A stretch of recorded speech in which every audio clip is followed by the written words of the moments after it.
When I was 8 years old, my parents and I moved into a quiet neighborhood on the edge of a town I'd never heard of before.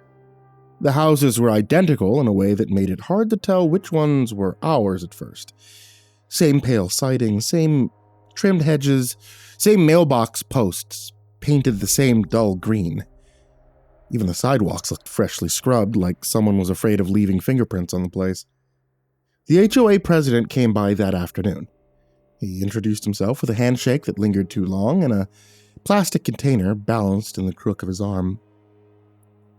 Inside was a cake that had been frosted to look fancy, but when my mom cut into it later, it tasted bland and artificial. Sweet in the wrong way, like flavoring instead of food. The kind of thing that leaves your mouth dry afterward. He also handed my parents a packet of papers and stood on the porch while they skimmed through it. I remember most of it being boring. Rules about lawns, trash bins, noise complaints, outdoor decorations, how long cars could be parked on the street, normal HOA stuff. I was personally more interested in the ants crawling near the steps. Then, my dad stopped flipping pages. I remember him rereading one line silently, his eyebrows pulled together. When I asked what it was, the HOA president laughed a little too fast and said it was just an old neighborhood joke, nothing serious. My mom took the papers away. Later that night, I snuck the packet off the kitchen counter and read the part I'd seen my dad pause on. It was printed in the same font as everything else, same size, same spacing, no bold letters or warnings. Don't let the midnight salesman in. That was it. No explanation, no context, just sitting between a rule about patio furniture and another about window blinds. I didn't sleep much that night. At exactly 12, there were 3 knocks on our front door. Not loud, not soft, perfectly even, like someone tapping on a desk.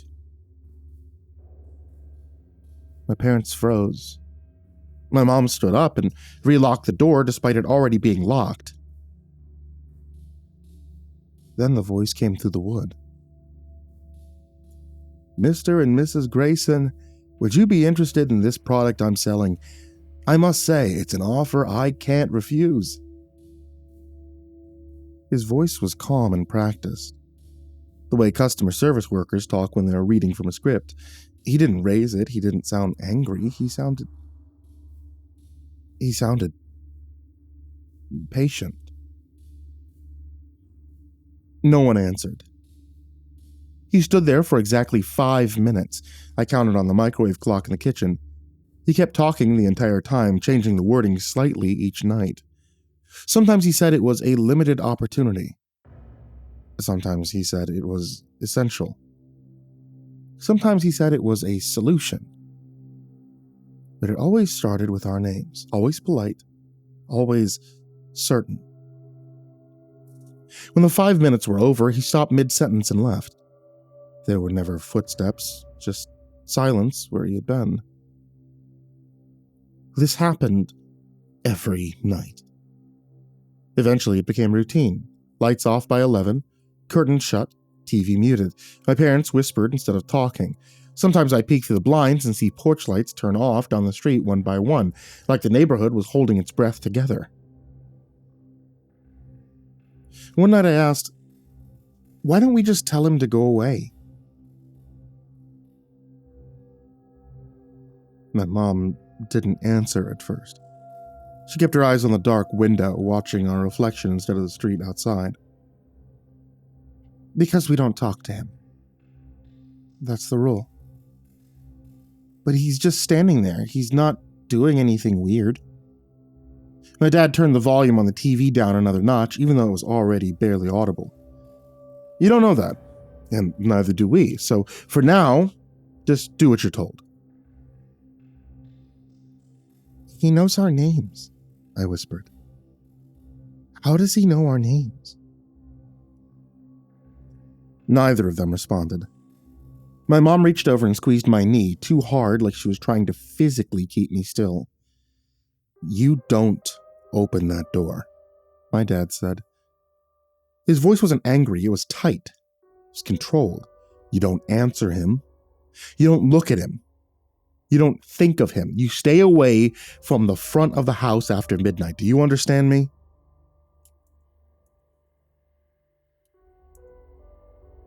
I nodded, even though I didn't really understand anything except that they were scared. After a few weeks, the fear turned into something else. Curiosity. Frustration. I was tired of hiding, tired of being quiet in my own house. So one night, before my mom could grab my arm, I walked to the door and unlocked it.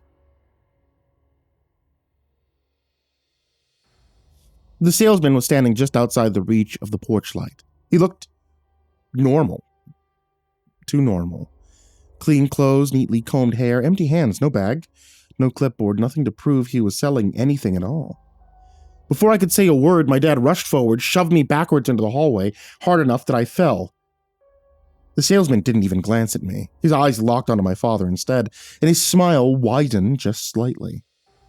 He said my dad's name like he'd known it for years. I don't know what was said outside. The door closed behind them, and the wind started immediately, rushing through the trees so hard the windows rattled. The pressure in my ears made everything feel underwater. It only lasted a few seconds. When my dad came back inside, he was carrying an expensive towel warmer. He held it against his chest like it mattered, like it was important. He walked past us without speaking and sat down on the couch. Dad? He didn't look at me. My mom stepped in front of him and crouched down so her face was level with his. Hey, talk to me, honey. What did he say to you? No response. She touched his arm and gave it a small shake. You're scaring me, Hen. Say something. Anything. He blinked, slowly, but didn't react. His eyes stayed open, unfocused, like he was staring through the wall instead of at it. I moved closer and waved my hand in front of his face. Dad, please stop. This isn't funny. My mom grabbed his shoulder and shook him harder now. Look at me, Henry. Look at me. His head moved with her hands, but his eyes didn't follow. I remember my mom's voice breaking when she said his name again and again, getting louder each time, like volume alone might pull him back. Call 911, she said suddenly, not looking away from him. I froze because I was overwhelmed. Damn it, right now! I ran to the kitchen phone with my hands shaking so badly I almost dropped it. Behind me, my dad sat perfectly still on the couch, holding the towel warmer like it was the last thing he had been told to keep. We tried talking to him, shaking his shoulders, calling his name. He blinked slowly but didn't react. His eyes stayed open, unfocused, like he was staring through the wall instead of at it. At the hospital, the doctors told us there was no physical damage, no stroke, no trauma, no tumors. His brain scans were clean. One of the neurologists spoke to my mom in a quiet consultation room while I sat on a paper-covered exam table, swinging my legs. I tried not to listen, and even though I couldn't understand any of it, it still stuck with me. Structurally, his brain looks normal. There's no sign of hemorrhage, ischemia, swelling, or mass effect.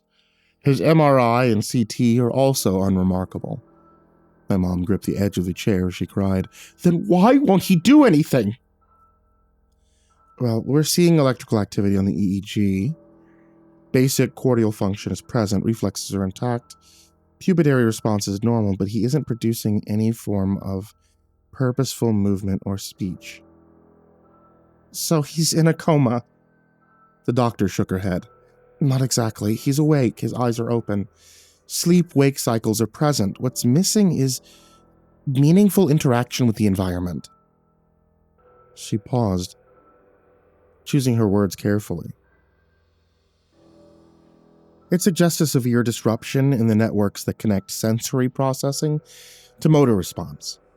In layman's terms, his brain is receiving all the information it needs, but it isn't translating that input into anything beyond autonomous actions.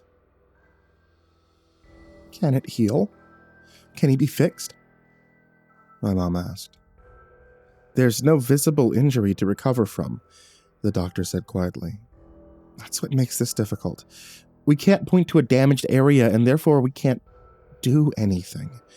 Right now, we'd have to classify this as a disorder of consciousness with no identifiable structural cause.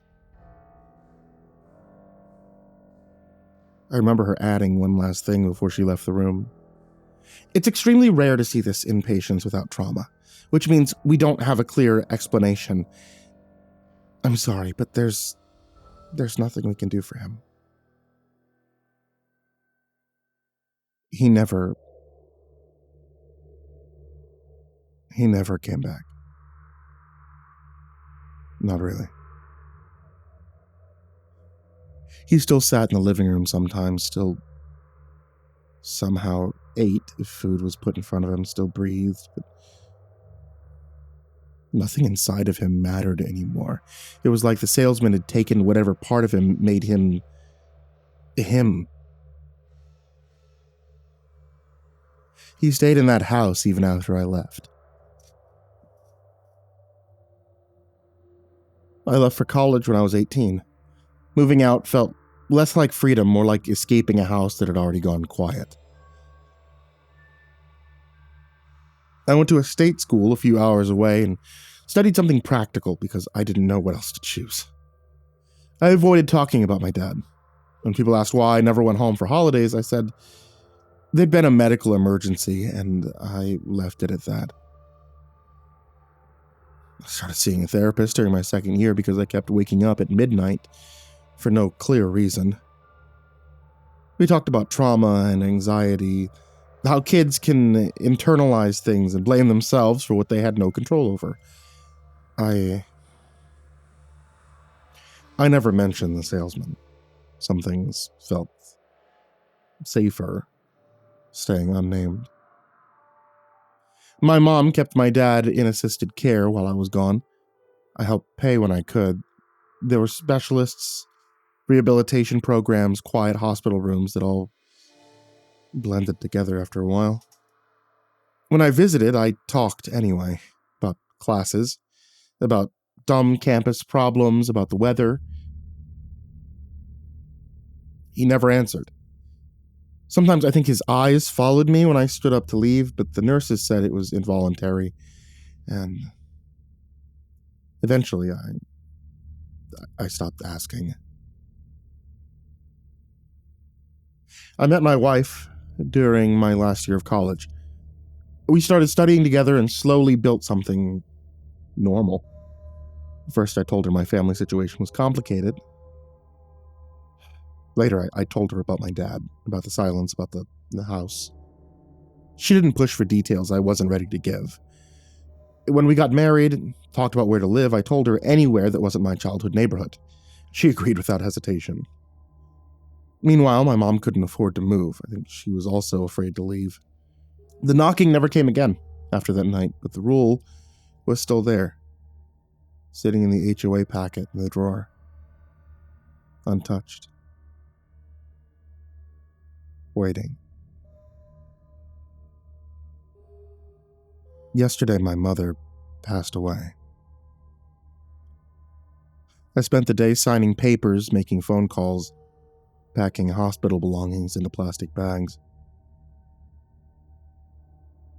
When I came home, the house felt bigger than it ever had before. Too quiet, no monitors, no murmured conversations, just empty rooms and furniture that suddenly belonged to no one. The house is in my name now. While going through those filing cabinets, I found the old HOA packet. The pages were yellowed, the rules were still there, exactly the same. Don't let the midnight salesman in. It's almost 11:30.